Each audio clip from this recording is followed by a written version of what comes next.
This is the resume that got me multiple six-figure job offers as a software engineer. Today we're going to go through it and I'm going to show you how you can do the same.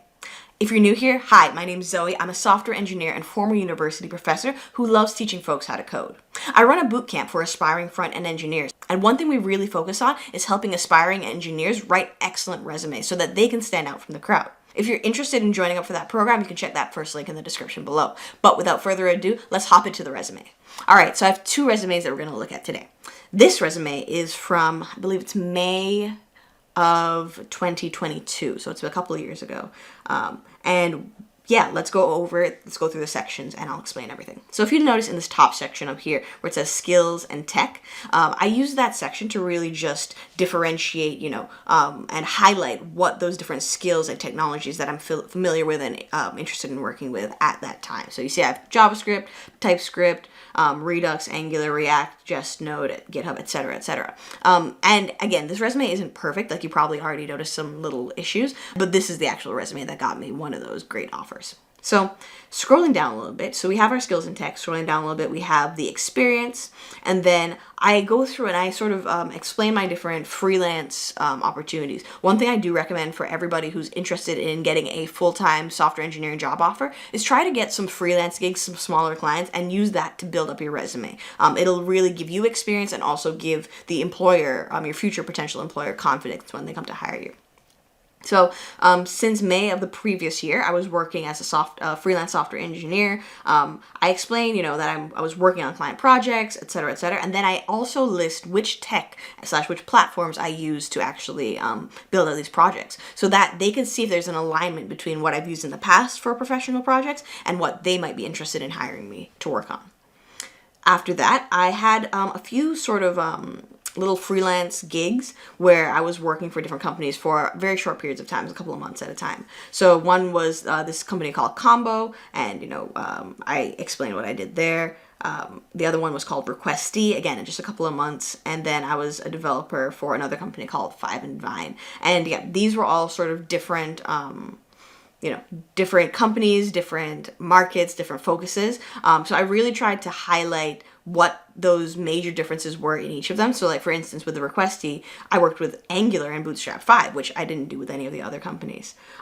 With Combo, I used GraphQL and Next.js, which was, again, different from what I had used at the other companies. And then with Five and Vine, I worked with clients, which was completely different from the other two companies as well. So I'm trying to showcase, I'm a bit of a versatile engineer. And this is really important when you're first starting out as an engineer, when you're first trying to get that very first job, because your employer might be hiring you as a junior dev who needs to, interface with a lot of different people, maybe potentially eventually interface with clients, and they want to make sure that you're really sort of flexible and you're able to work with what they're giving you.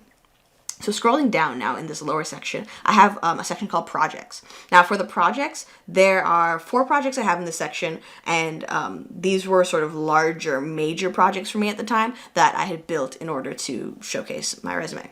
So what I did here, the format I followed, I gave the project a title, and then I listed which technology I was working with to build that project. And then I just give a quick description of what I did. So for the first one, I developed a fully responsive e-commerce site. If you do want to check out how I did that, you can check the video up here. But yeah, this was an audio file website. It was really great. In terms of, for me, it required a lot of different technology, and it was a very complex project, so I thought that folks would appreciate that. I also added some other projects just to sort of flesh it out. I did a single page Planet Info app, a little blog platform, a music player app. These weren't really sort of like crazy projects, but I felt like it wouldn't look too good if I only had like one project on there that was really well built out, so I tried to fill up that section.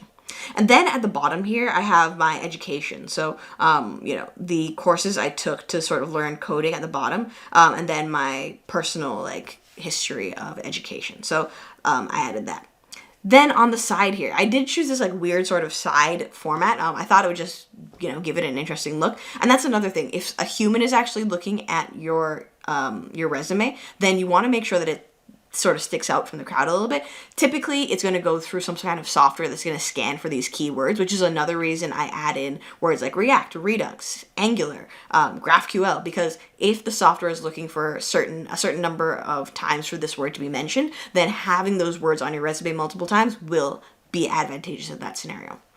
But yeah, on the side here, I had my title, software engineer, and again, always put the title that you are aspiring to have, you know, the title that you want to get. And then I have my portfolio, my personal website, my GitHub, and my LinkedIn there, and then my email address and phone number there. So yeah, that is basically my resume and what I was using at the time to get jobs. And this landed me my very first 6-figure job offer, which was awesome. A few months later, I actually got laid off from that job. It was that, like, there was a whole bunch of layoffs at that time in the tech industry, and yeah, basically half our team got laid off. So, and I was back in the job market a few months later, and yeah, I went straight back into applying. So looking at my new resume here, you see I've cleaned up some things. I didn't sort of put TypeScript and JavaScript because that's not really necessary. You know, if you know TypeScript, you by default know JavaScript. And I just changed up this top section a little bit just to make it a little more clear and clean. I also added in, you know, just I reordered the priorities of things like that, and had things like Adobe Creative Suite to show that I'm not just, like, I can do development, but I can also do graphics if necessary.